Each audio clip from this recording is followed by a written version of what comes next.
On prend en compte cette fragilité, il y a un degré de réversibilité. Donc, en fait, la personne âgée qui est fragile, on veut la rendre robuste. On la rend robuste par la mitochondrie, notamment par les mitochondries. Et donc, l'histoire, c'est d'être très vigilant, c'est-à-dire comment elle se nourrit, qu'est-ce qu'elle fait, etc. Et donc, si on est vigilant là-dessus, on détecte cette fragilité, et une fois qu'on a détecté cette fragilité, elle est réversible, pour aller dans l'histoire du vieillissement normal. Salut à toutes et à tous, c'est Alexandre Dana. Un immense merci, car grâce à vous, Métamorphose a dépassé les 90 millions d'écoutes. C'est le premier podcast santé mentale, bien-être, quête de sens en langue française. Grâce à votre soutien, on continue de partager des conseils concrets avec les meilleurs experts. Alors pour ne rien manquer, abonnez-vous sur votre plateforme d'écoute préférée.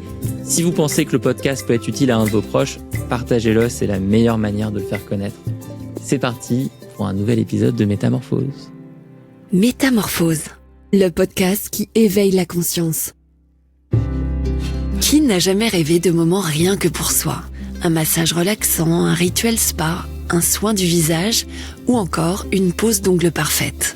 Avec Planity, on vous propose un jeu concours exceptionnel. 500 € de prestations beauté et bien-être à gagner, à utiliser selon vos envies pour créer votre cocon de douceur sur mesure. Vous avez jusqu'au 31 octobre pour tenter votre chance sur métamorphospodcast.com. Bonne chance à toutes et à tous. On ne cesse de découvrir l'infinie complexité du corps humain et des mécanismes qui le dirigent. La clé de notre santé et de notre capacité à combattre les maladies réside peut-être dans l'infiniment petit. Les avancées médicales pointent aujourd'hui vers les mitochondries, des véritables centrales énergétiques de nos cellules, dont le bon fonctionnement est essentiel pour énormément de fonctionnalités, nos pensées, chaque battement de notre cœur, extrêmement vulnérables aux agressions de notre environnement et de notre mode de vie, ces mitochondries méritent d'être protégées. Alors mon invité du jour est docteur, il est auteur de plusieurs livres de référence, médecin clinicien, il nous explique comment réagir et protéger ces mitochondries dans un dernier ouvrage intitulé « Le pouvoir fascinant de vos mitochondries », publié aux éditions Robert Laffont. J'ai le plaisir d'accueillir le docteur Laurent Chevalier. Bonjour Laurent. Bonjour. Alors pour commencer, vous l'expliquez bien dans votre introduction, vous êtes un passionné par la recherche médicale depuis longtemps. Qu'est-ce qui vous a amené à vous intéresser à ces mitochondries ? Écoutez, les mitochondries sont un élément fondamental de la cellule. C'est-à-dire qu'aujourd'hui, vous pouvez aller faire vos courses sans être essoufflé, vous pouvez réfléchir, vous pouvez écouter cette émission. Tout ce que vous faites n'est possible en fait que grâce aux mitochondries. C'est-à-dire que c'est un élément fondamental qui donne de l'énergie utilisable par la cellule. Ce qui est assez incroyable, c'est que finalement, on en parle très peu. Or, ou en tout cas insuffisamment.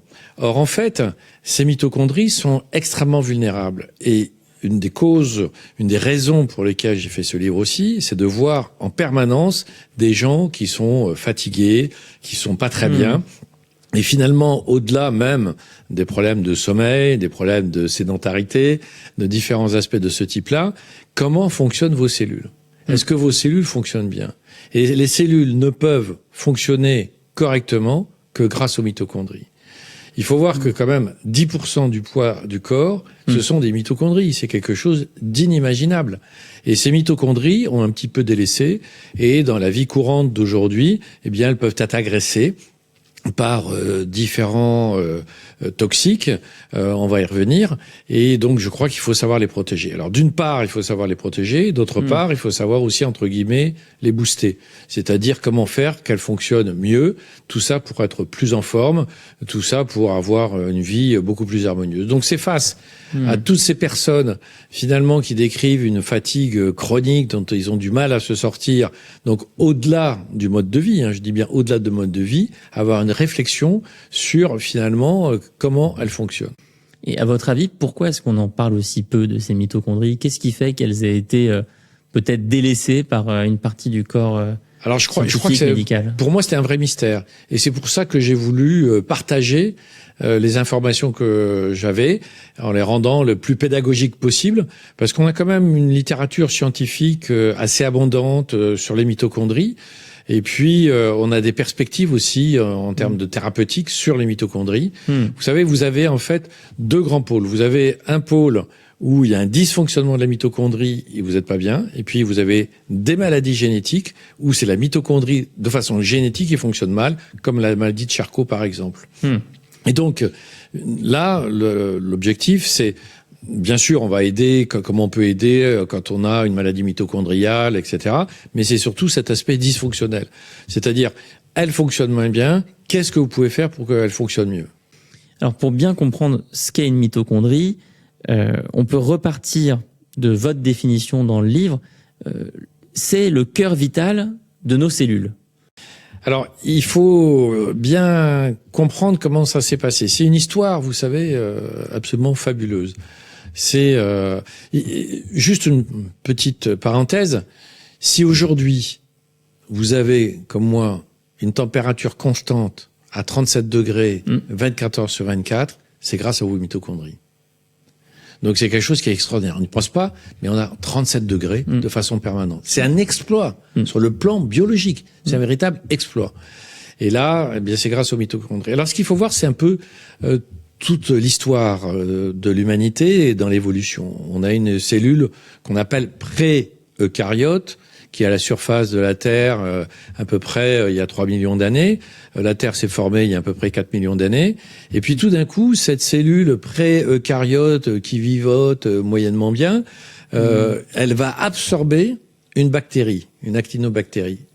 Et normalement, quand un organisme absorbe quelque chose, il le rejette. Parce qu'il y a un corps étranger. Donc ce corps étranger, vous le rejetez. Là, il va la garder. Et là, il va se passer quelque chose d'absolument extraordinaire. C'est une espèce de symbiose entre la cellule et cette mitochondrie. Donc la mitochondrie, elle fournit de l'énergie. La cellule, je te donne à manger.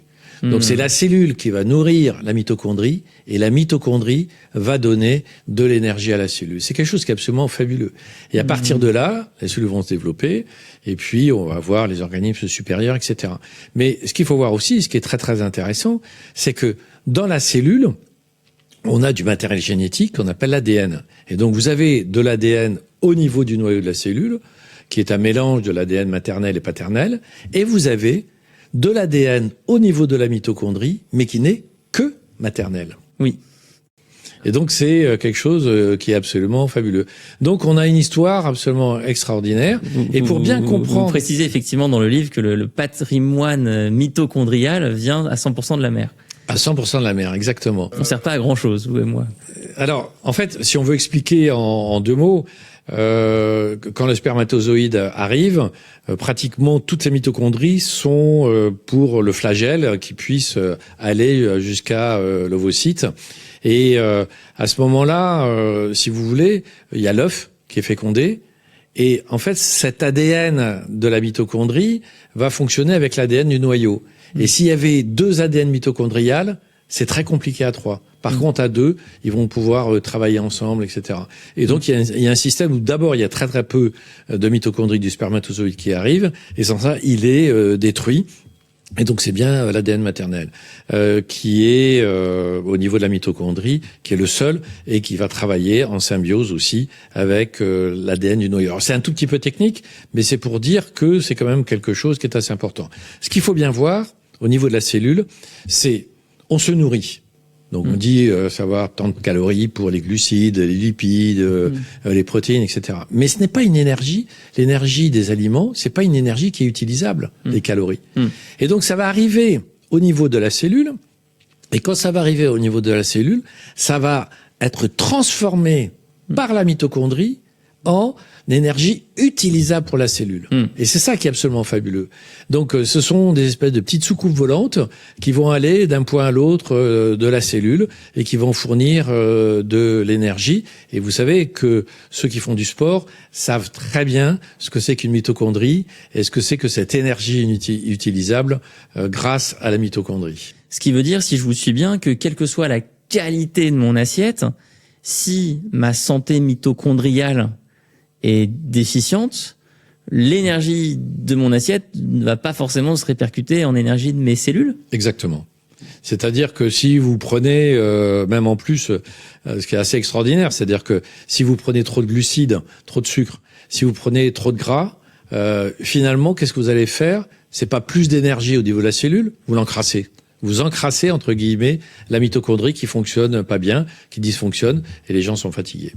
Alors, cette énergie au niveau de la cellule, est-ce qu'elle est en lien avec l'ATP dont vous parlez dans le livre, l'adénosine triphosphate? Vous voyez, j'essaye de pas me planter sur ce terme un peu technique.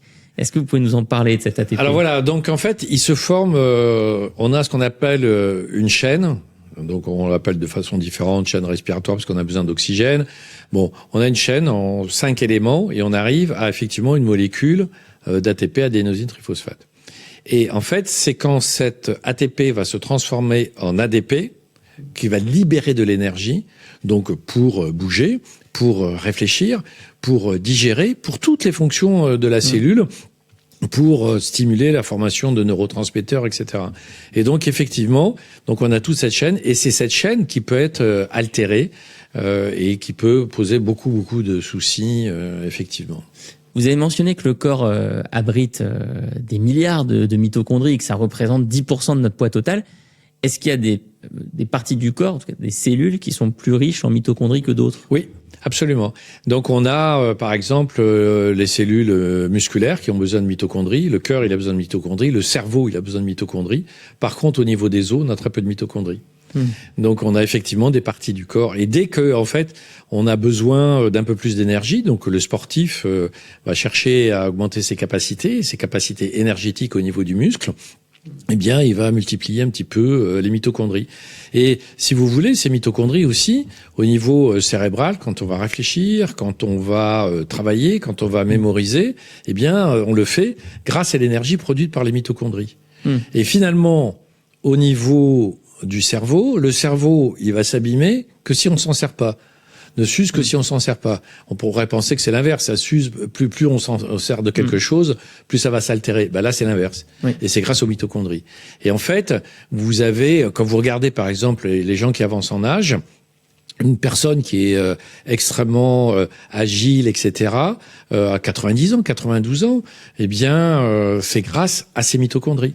C'est parce qu'elle a su, directement ou indirectement ou intuitivement, stimuler un petit peu ces mitochondries. Donc, dès que vous avez un affaissement de la capacité de vos mitochondries, bah, vous n'êtes pas bien et vous raisonnez moins bien, etc., etc. Donc, il y a tout un tas de systèmes pour stimuler le fonctionnement des mitochondries et surtout les protéger, comme vous l'avez dit au début. Mais donc, ce que vous nous dites ici, c'est que les mitochondries, elles ne servent pas qu'à produire de l'énergie. Elles assurent en fait d'autres fonctions essentielles. Voilà. Alors, elles assurent beaucoup de fonctions, alors sur le plan métabolique, et c'est elles aussi qui vont donner ce qu'on appelle le signal de l'apoptose, de la mort d'une cellule. C'est-à-dire qu'une cellule, quand elle est trop altérée, il faut que ça s'arrête, et donc c'est les mitochondries qui vont donner ce signal-là. Donc les mitochondries, effectivement, ont énormément de fonctions, en plus de la fonction énergétique. Donc c'est vraiment, si vous voulez, le centre névralgique. C'est ce centre, cette soucoupe volante, qui va piloter un petit peu tout au niveau de la cellule. Et vous imaginez le moteur de votre voiture, par exemple, s'il fonctionne pas, vous avancez pas. Là, c'est exactement la même chose. Cette mitochondrie qui va donner cette énergie, eh bien, il faut savoir la protéger. Et c'est ce qu'on explique dans l'ouvrage. Alors, qu'est-ce qui les rend fragiles? Qu'est-ce qui les met en danger, ces mitochondries? Alors, vous avez trois, je dirais, grands axes. D'une part, il faut bien comprendre une chose qui est absolument insensée et que on dénonce dans le livre, c'est que quand vous mettez un produit, quel qu'il soit, sur le marché, vous avez des études de toxicologie. On peut pas faire n'importe quoi. Sauf que là, eh bien, finalement, par rapport à la mitochondrie, on cherche pas à connaître le degré de ce qu'on appelle la mitotoxicité. C'est-à-dire que des produits peuvent être extrêmement toxiques pour la mitochondrie et pourtant ils sont autorisés. Alors, dans les produits qui posent des problèmes, on a quand même un certain nombre de pesticides et donc des fongicides. On sait qu'ils altèrent la mitochondrie. D'ailleurs, c'est un mécanisme de fonctionnement pour tuer d'autres êtres vivants. Et donc, finalement, quand on est soumis à ces perturbations qui sont liées à l'exposition à des fongicides, à des pesticides, on n'est pas bien. Et c'est quand même assez insensé de s'imaginer qu'on puisse mettre sur le marché un produit dont on a mal étudié la toxicité. Donc c'est quand même une carence, si vous voulez, d'une manière générale des pouvoirs publics, mais pas que en France, hein. Au niveau européen, au niveau mondial, c'est quand même quelque chose qui est extraordinaire. Donc ça, c'est le premier aspect. Donc il n'y a pas de réglementation, imposant l'analyse d'une mythotoxicité. Voilà, la mythotoxicité. Non. Ouais. C'est absolument incroyable, mais c'est comme ça. Et vous on le dénonce. Vous le dénoncez, et selon vous, il faudrait le rendre obligatoire à la fois sur les produits alimentaires, les produits ménagers, les produits du quotidien. Absolument. Enfin, sur beaucoup de produits, effectivement, il faut absolument le faire. Okay. Donc, on a tout ce pan qui nous pose problème sur un grand nombre de pesticides. On sait que la chlordécone, maintenant, qui est interdite aussi, il y avait des fonctionnements un petit peu de ce type-là qui abîmaient la mitochondrie. En plus, c'est un produit qui est rémanent, donc on l'a toujours dans les sols. Donc c'est vraiment très, très problématique. On a un deuxième élément, c'est l'excès de boissons alcoolisées. En fait, l'excès de boissons alcoolisées va entraîner une augmentation de ce qu'on appelle les radicaux libres, c'est-à-dire des espèces d'obus au niveau de la cellule, vont un peu abîmer la cellule et vont abîmer les mitochondries. Alors, tout dépend du degré de consommation, bien entendu, mais l'éthanol abîme la mitochondrie, donc abîme la cellule. Donc, après, encore une fois, ça dépend du degré d'exposition. Et le troisième grand axe qui est négligé, c'est les médicaments. Il y a beaucoup de médicaments qui abîment les mitochondries. Et par exemple, quand on donne ce qu'on appelle des statines, les statines, c'est des médicaments contre le cholestérol. Quand on a une hausse de cholestérol, il y a des normes, eh bien, on est amené à prendre certains médicaments, dont les statines. Et ces statines, elles abîment, en fait, la chaîne de formation de certaines molécules qui sont utiles à la formation de l'ATP. Donc, elles altèrent la mitochondrie. Et donc, on devrait, normalement, donner des éléments pour stimuler la mitochondrie quand on donne, par exemple, des statines. Et beaucoup de personnes arrêtent les statines. On considère qu'une personne sur deux arrête ces médicaments quand ils ont trop de cholestérol, parce qu'ils ont des crampes, des choses comme ça. Et ça, c'est un dysfonctionnement de la mitochondrie. Alors, il y a d'autres médicaments aussi, et notamment dans le cadre de la santé mentale.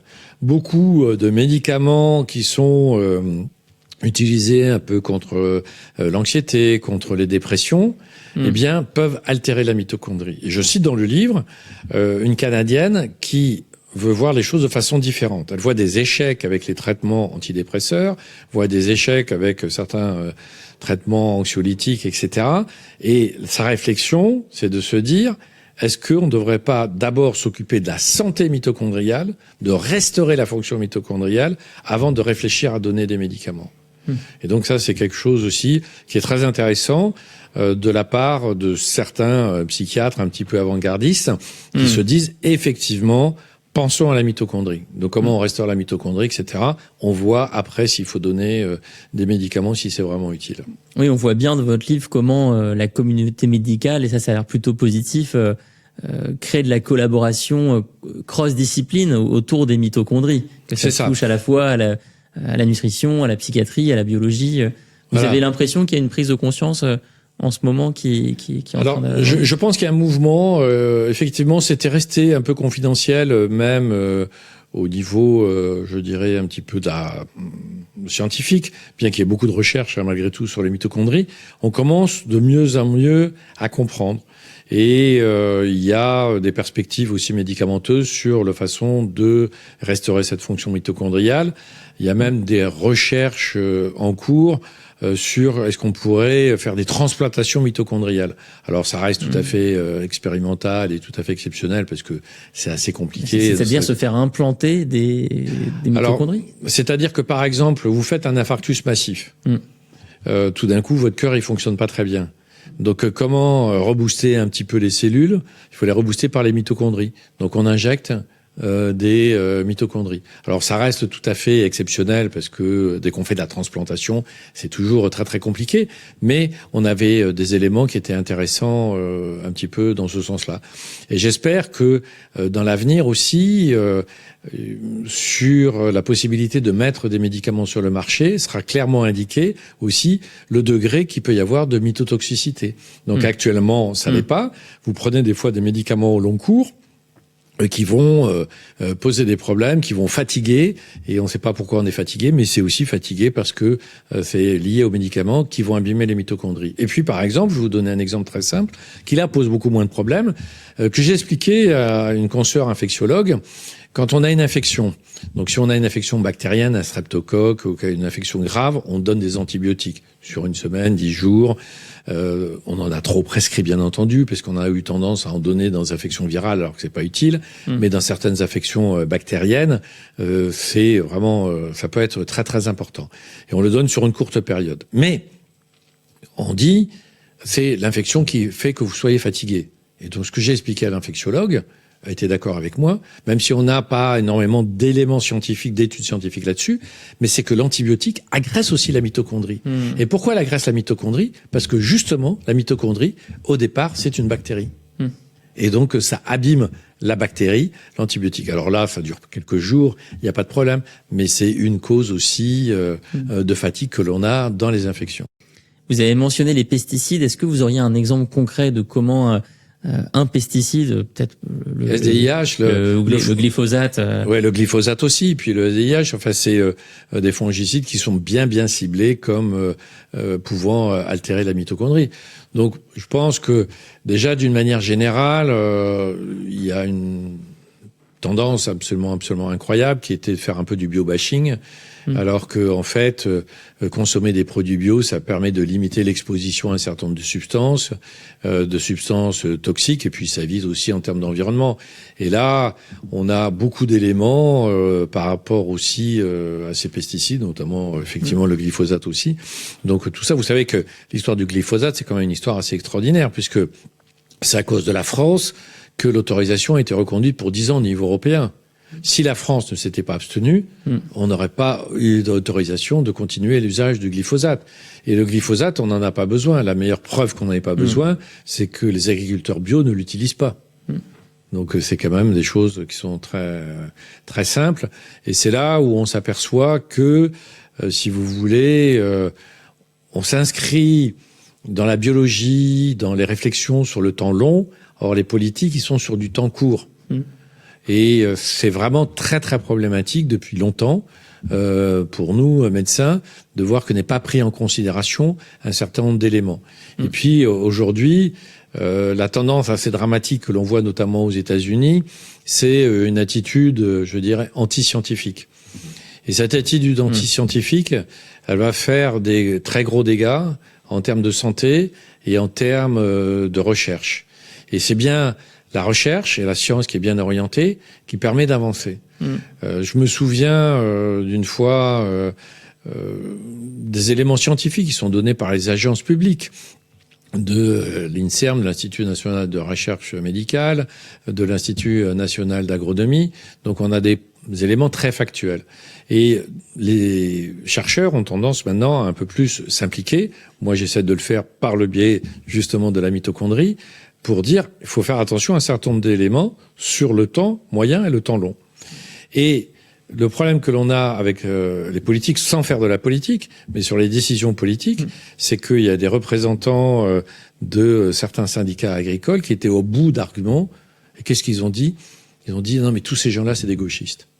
Donc c'était le seul argument qu'ils avaient, qui était un élément entre guillemets électoraliste, qui n'avait pas de sens.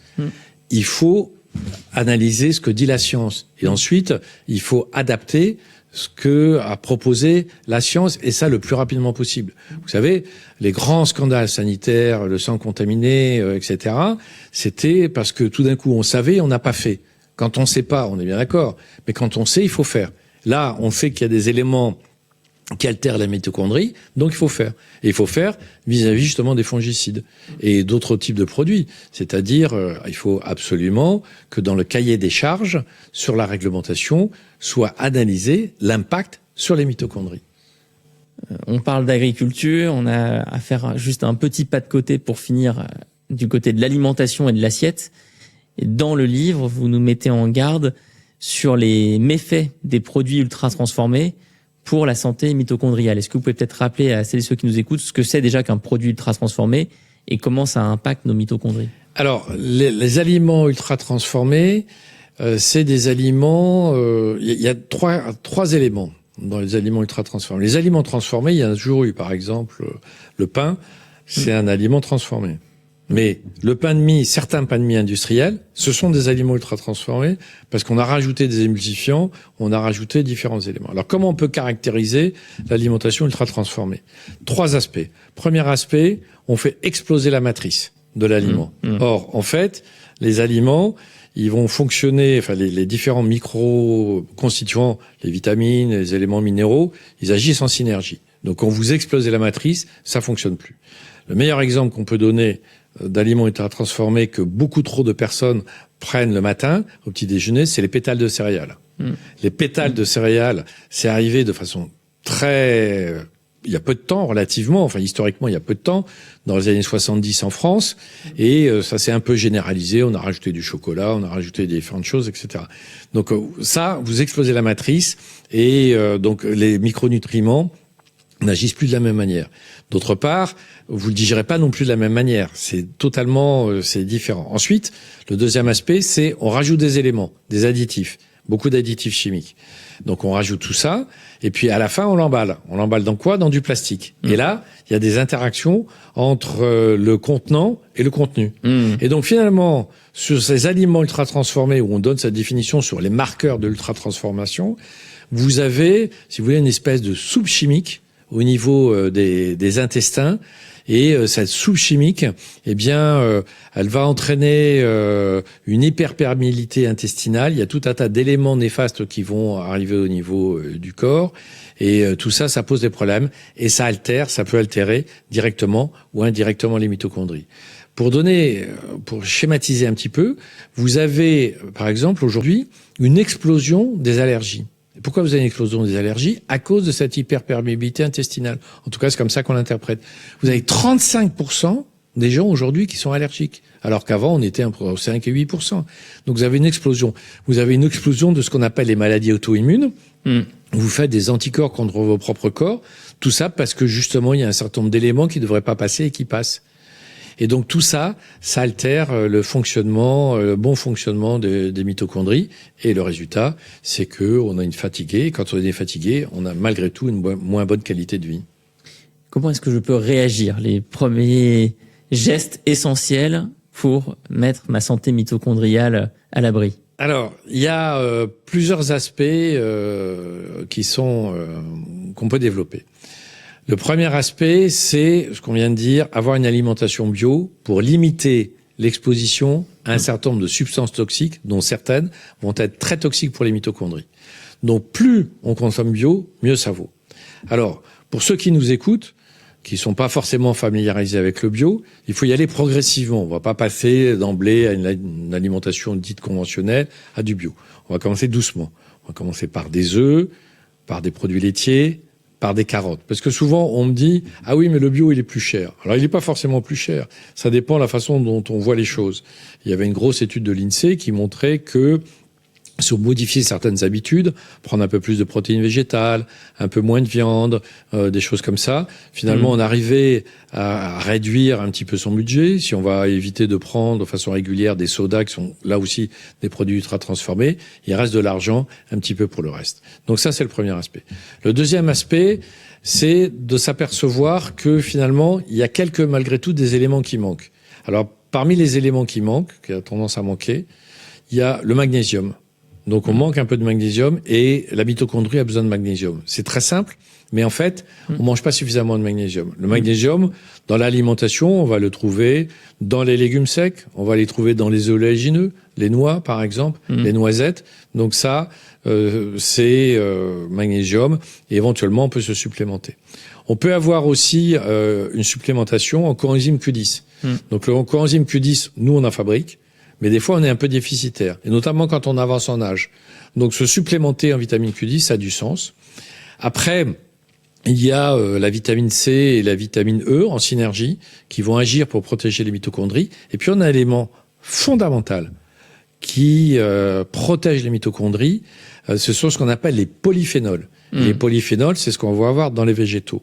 Et moi, c'est ce qu'on conseille beaucoup aux patients où on suspecte des mitochondries qui fonctionnent un peu moins bien. On a quelques éléments biologiques qui permettent d'avoir quelques pistes, mais on n'a pas le marqueur spécifique aujourd'hui sur la santé mitochondrielle. On voit des éléments. Donc c'est un faisceau de présomption et c'est de prendre des fruits rouges. Tout simplement prendre des fruits rouges de façon très régulière. Alors les fruits rouges aujourd'hui, on peut les trouver toute l'année surgelés. Il y a aussi parmi les éléments des fruits rouges, il y a notamment de la fraise, la ficétine.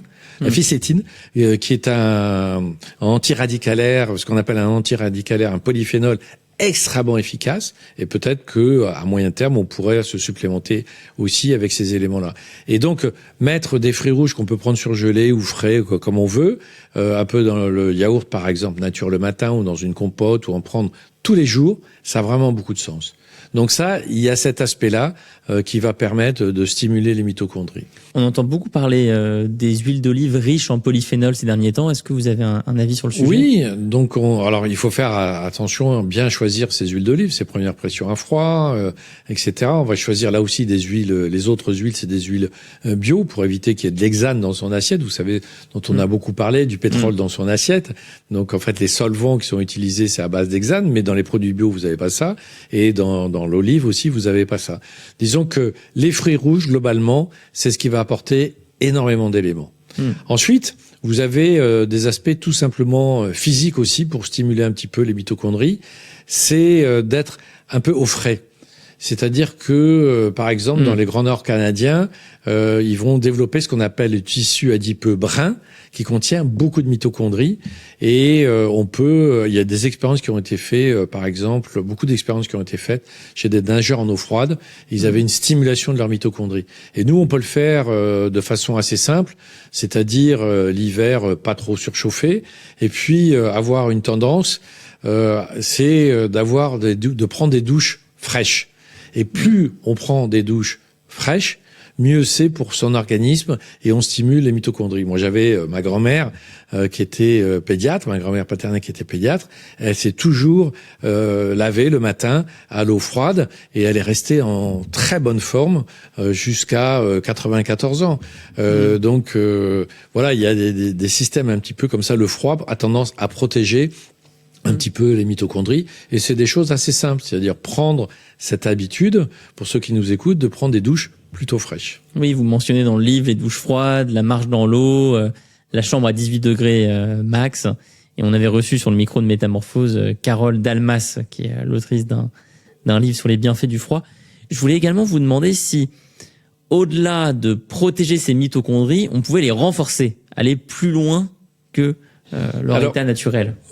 Alors voilà, enfin, disons que le fait d'avoir par exemple une activité physique aussi, ça a tendance à renforcer les mitochondries.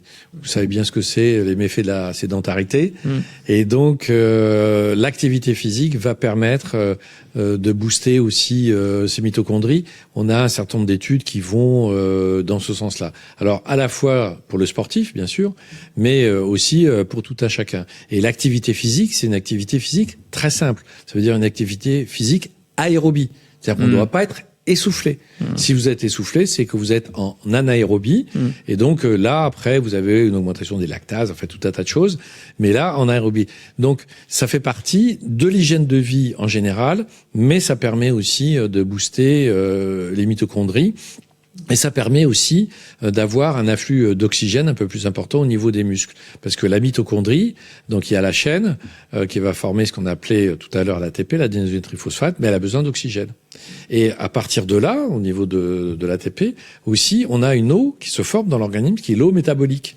C'est-à-dire que les sources d'eau, c'est ce qu'on boit, c'est ce qu'on va prendre en fruits et légumes, mais aussi dans une petite source métabolique. Alors pourquoi, on s'est posé la question de savoir pourquoi. Bien, dans l'histoire de l'humanité, il y a eu des grandes glaciations et finalement, quand on a soif, on peut pas tout le temps sucer des glaçons, de la glace. Et l'interprétation que l'on a, c'est que les organismes sont restés des organismes vivants parce que justement, on avait aussi une eau métabolique qui se formait grâce à ces mitochondries. Donc, vous voyez, c'est quelque chose d'assez extraordinaire. Et puis, si vous permettez, j'aimerais bien insister sur un point aussi, c'est on est trop dans le tout chimique. Et de plus en plus, en tout cas pour les traitements. Et nous, malheureusement, on a eu une éducation à la fac sur l'importance des médicaments, etc. Alors, on n'est pas contre le médicament. Dans la formation des médecins, vous voulez dire ? La formation des médecins, des professionnels de santé. On a besoin, bien sûr, des médicaments, mais on les a beaucoup trop utilisés. Donc, on est en train de basculer petit à petit sur l'aspect physique. Et sur l'aspect physique, c'est quoi ? C'est, là aussi, stimuler les mitochondries. Vous avez des douleurs. Vous avez une inflammation. Vous avez des éléments comme ça. Si vous stimulez votre mitochondrie, eh bien, vous avez moins mal. On a énormément d'éléments qui vont dans ce sens-là. Moi, j'ai eu une formation aussi en gynécologie où des douleurs pelviennes, des inflammations pelviennes chez la femme, traitées en stimulant les mitochondries, c'était spectaculaire. Alors là, comment on stimule la mitochondrie ? On la stimule de façon physique. C'est-à-dire qu'on s'est aperçu que la mitochondrie était sensible à la lumière infrarouge et pré-infrarouge. C'est ce qu'on appelle la photobiomodulation. Alors jusqu'à présent, c'était un peu utilisé, un petit peu contre les rides, des choses comme ça, mais là, on le médicalise. Et donc, des gens qui ont des douleurs d'arthrose, mais d'inflammation, par exemple des sportifs, des fois qui forcent un petit peu trop, ou même des fois sur des sportifs entre guillemets amateurs aussi, on peut avoir des tendinites, etc. Donc, on a tout d'un coup un moyen de stimuler ces mitochondries, puisque dans la chaîne qui fabrique l'ATP, eh bien, dans la mitochondrie, elle est sensible à la lumière infrarouge. Et ça, c'est absolument extraordinaire. Ça veut dire qu'on est en train de basculer aussi sur des techniques de plus en plus physiques. Alors, ça existait déjà avec les kinés, etc., kinésithérapeutes. Mais là, on bascule encore plus, c'est un degré de plus. Et puis, on s'est aperçu, alors là, par contre, c'est expérimental, que sur les maladies dites neurodégénératives, c'est-à-dire on perd un peu la mémoire, on oublie certaines choses, des fois on a des difficultés de concentration, on s'est aperçu que, alors encore une fois c'est expérimental, hein, donc on s'est aperçu que quand vous aviez un flux d'infrarouge et qu'il y avait que 2 à 3% qui traversaient un intracrânien, eh bien, vous avez une amélioration de ces symptômes. Alors, on l'a vu, notamment un peu pour la maladie de Parkinson. Sur le plan expérimental, chez la souris, on a pu montrer, encore une fois expérimental, que quand on la soumettait à de l'infrarouge, en cas de sclérose en plaques, la sclérose en plaques diminuait. Donc on a des perspectives qui sont très très intéressantes pour stimuler. On a vu aussi sur le plan métabolique, c'est aussi un peu anti-vieillissement. Donc on a des éléments dans ce sens-là qui sont extrêmement intéressants et grâce aux mitochondries. Donc finalement, la mitochondrie, elle est sensible à certains spectres de lumière et en l'occurrence à l'infrarouge. Ces traitements donc de photobiomodulation, est-ce qu'ils sont accessibles à tout à chacun ? Est-ce que c'est accessible uniquement dans des hôpitaux ou des centres spécialisés ? Est-ce qu'il existe des appareils maintenant que je peux avoir chez moi et qui me permettent de me faire moi-même un traitement par infrarouge ? Alors, ça se développe de plus en plus. Alors, il y a pas du tout d'omerta par rapport à ça. D'ailleurs, on en parle, il y a pas de problème. Il y a une culture de médicaments. Donc on a ça, mais il y a de plus en plus d'organismes, effectivement, qui s'équipent. Par exemple, moi j'ai vu, là je fais des conférences il y a pas très longtemps pour les sages-femmes, et donc il y a des sages-femmes qui ont tendance à s'équiper avec des appareils de photobiomodulation après l'accouchement. Il peut y avoir ce qu'on appelle des épisiotomies, il peut y avoir des inflammations, plutôt que de donner tout un tas de médicaments, en plus les femmes allaitent, pour beaucoup d'entre elles, eh bien on fait la photo. Donc ça se développe un peu dans les cabinets privés, ça se développe aussi un peu à l'hôpital. Actuellement il n'y a pas de cotation pour ça au niveau de la sécurité sociale. Il y en aura probablement prochainement, mais on peut le faire. Vous avez par exemple dans les centres de cancérologie, je vais vous donner un seul exemple, à Gustave Roussy, où ils en sont à leur 4e appareil où ils utilisent la photobiomodulation. Alors, ils l'utilisent dans quoi ? Ils font des radiothérapies. La radiothérapie peut léser un petit peu les tissus. Et donc, pour réparer ces tissus, on utilise la photobiomodulation. Donc, c'est pas du tout le traitement du cancer. C'est le traitement des conséquences qu'on peut avoir de radiothérapie. Donc, c'est en train de se développer. Alors, l'avoir chez soi, c'est une autre histoire parce que il faut quand même faire attention. Il faut qu'il y ait une indication. Il faut quand même que ça soit contrôlé par un professionnel de santé. Et puis, à cause de la lumière infrarouge aussi, il faut faire attention à avoir certains types de lunettes. C'est-à-dire que faut protéger les yeux. Alors, d'un côté, ça peut améliorer, par exemple, les glaucomes, certaines maladies des yeux, mais d'un autre côté, ça peut aussi altérer. Donc, il faut être prudent actuellement dans l'usage de ces produits-là, même s'ils sont en vente libre. Et puis, il y a un autre aspect un peu plus anecdotique, dont le niveau de preuve n'est pas très très élevé, mais certains coiffeurs s'équipent avec des casques à infrarouge pour faire repousser un petit peu les cheveux aussi. Donc avec des succès malgré tout limités, bien entendu. Alors, on a vu ce qui allait pas dans les assiettes avec les produits ultra transformés. On a mentionné les fruits rouges notamment.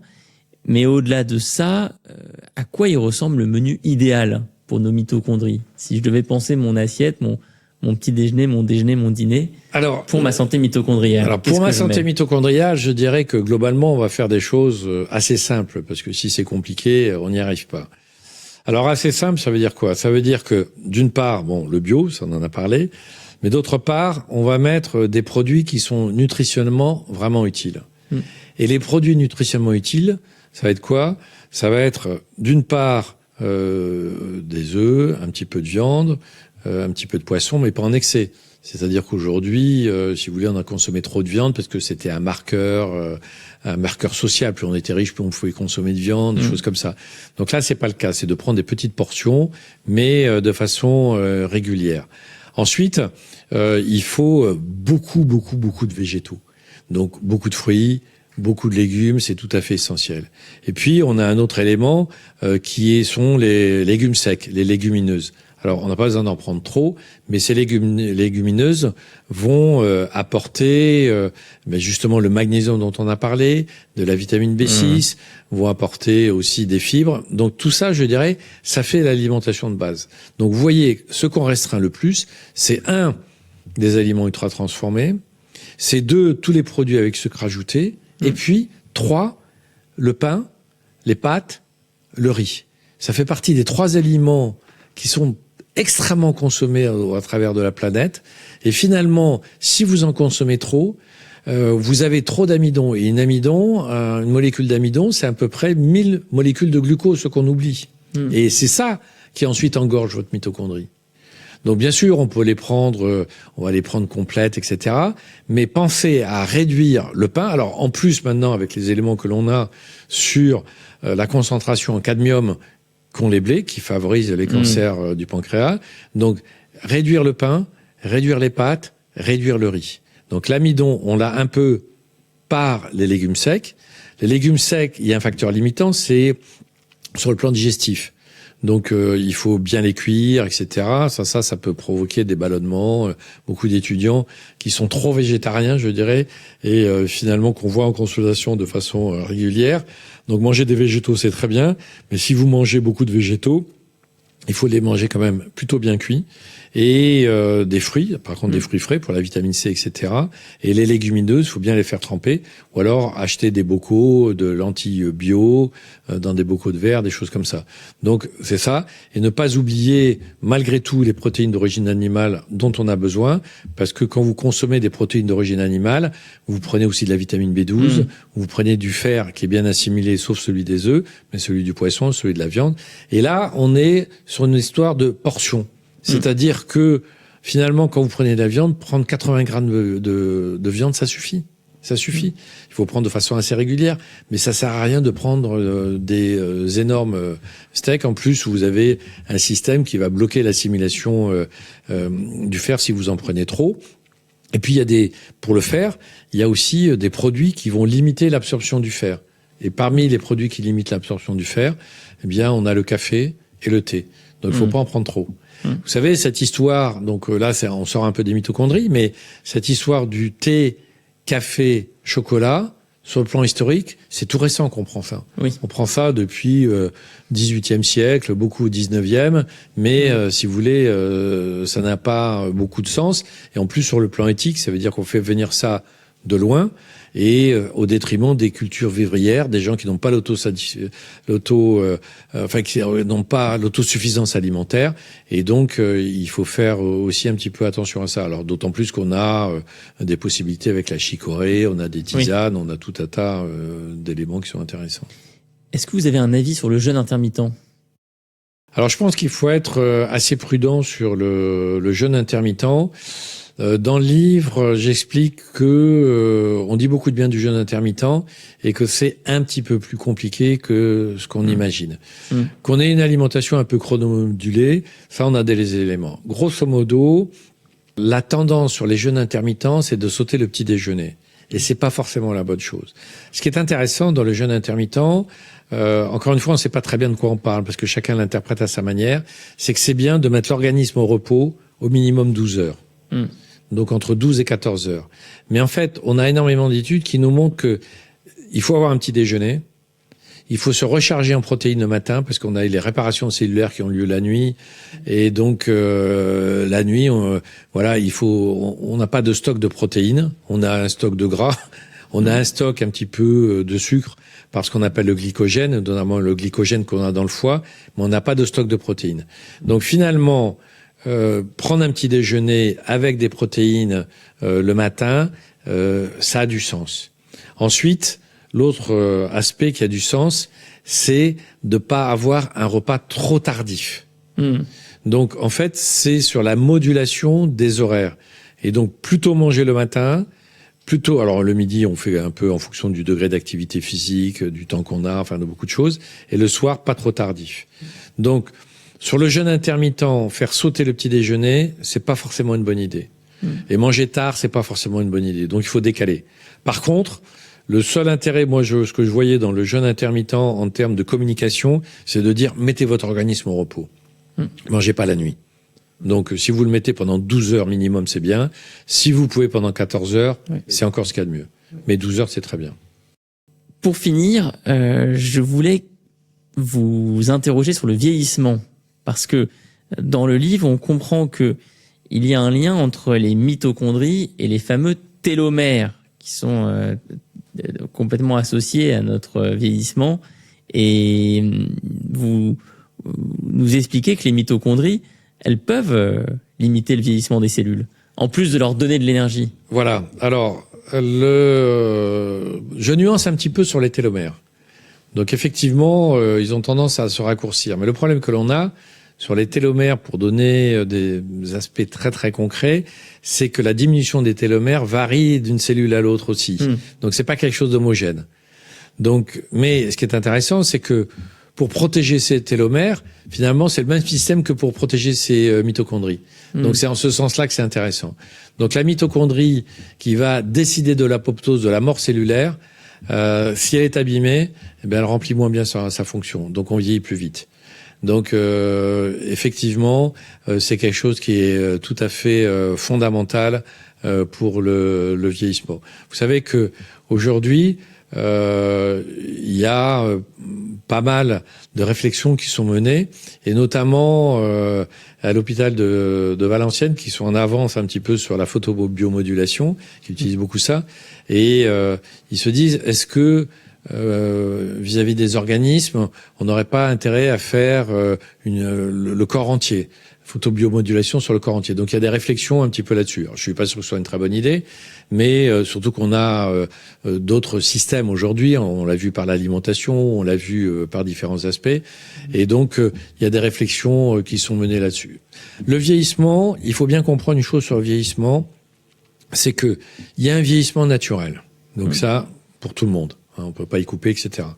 Le problème aujourd'hui que l'on a, c'est des vieillissements accélérés. Et donc, pour la personne qui nous écoute, il y a ce qu'on appelle une fragilité un petit peu de la personne âgée. Et cette fragilité, ça veut dire elle veut avoir un vieillissement prématuré. Or, en fait, quand on prend en compte cette fragilité, il y a un degré de réversibilité. Donc, en fait, la personne âgée qui est fragile, on veut la rendre robuste. On la rend robuste par les mitochondries, notamment par les mitochondries. Et donc, l'histoire, c'est d'être très vigilant. C'est-à-dire comment elle se nourrit, qu'est-ce qu'elle fait, etc. Et donc, si on est vigilant là-dessus, on détecte cette fragilité. Et une fois qu'on a détecté cette fragilité, elle est réversible pour aller dans l'histoire du vieillissement normal. Gériatre Bruno Oquendo, qu'on avait reçu au micro de Métamorphose et qui nous invitait à être très vigilants au vieillissement accéléré chez les personnes âgées. Merci beaucoup, docteur Laurent Chevalier, d'être venu au micro de Métamorphose aujourd'hui pour nous éclairer sur ces mitochondries. Merci de votre invitation, et je pense que tous ceux qui nous écoutent comprendront l'importance qu'il y a à les protéger et ce que j'ai essayé d'expliquer dans le livre de la façon la plus pédagogique possible. Votre livre, on peut le retrouver donc dans toutes les librairies. Il s'appelle « Le pouvoir fascinant de vos mitochondries », publié aux éditions Robert Laffont. Bien, dites-nous sur les réseaux sociaux si vous utilisez déjà certaines des stratégies présentées par le docteur Laurent Chevalier aujourd'hui ou si ça vous a donné envie d'en mettre en place dans votre quotidien. Vous pouvez suivre l'actualité du podcast Métamorphose sur le site internet métamorphosepodcast.com et vous inscrire à la newsletter pour ne pas rater les prochains épisodes. Merci. Si vous avez aimé ce podcast, n'hésitez pas à lui donner 5 étoiles sur Apple Podcast et surtout abonnez-vous pour ne manquer aucun épisode. Découvrez mes invités en avant-première sur Instagram à l'adresse Métamorphose Podcast et abonnez-vous aussi gratuitement dès maintenant à la newsletter Métamorphose pour être au courant de nos conférences, ateliers et de nos dernières actualités. Pour ça, rendez-vous sur notre nouveau site www.métamorphosepodcast.com. Métamorphose, le podcast qui éveille la conscience.